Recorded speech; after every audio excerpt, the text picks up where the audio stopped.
Sebanyak 70 unit rumah tidak layak huni akan diperbaiki pada tahun 2024 oleh Pemkab Ogan Komering Ulu dengan bantuan dari Basnas dan CSR, perusahaan swasta di Ogan Komering Ulu. Pemerintah Kabupaten Ogan Komering Ulu membedah sebanyak 70 unit rumah tidak layak huni dan 100 unit bantuan untuk sanitasi di tahun 2024 melalui bantuan dari Basnas dan CSR, perusahaan. Program RTLH ini inisiasi dari PJ Gubernur Sumatera Selatan dengan menggerakkan seluruh kabupaten kota untuk melaksanakan bedah rumah serentak.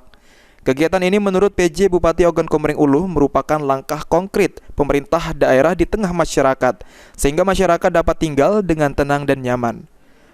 Untuk di Kabupaten Ogan Komering Ulu sendiri, saat ini untuk tahun ini kami akan melakukan bedah rumah terhadap rumah tidak layak huni itu sebanyak 70 unit rumah dan bantuan sanitasi sebanyak 100 unit untuk tahun ini saja. Tapi insya Allah mudah-mudahan nanti kami bisa menggerakkan perusahaan-perusahaan yang ada di Oku ini untuk bisa mereka memberikan CSR-nya kepada masyarakat, dan kami akan arahkan juga untuk dilakukan bedah rumah ini supaya nanti hasilnya bisa lebih maksimal dan lebih banyak masyarakat yang terdampak dari bedah rumah ini. Program bedah rumah ini ditandai dengan penyerahan secara simbolis bantuan para penerima manfaat RTLH oleh PJ Bupati Ogan Komering Ulu dan peletakan batu pertama serta peninjauan rumah yang telah dibedah.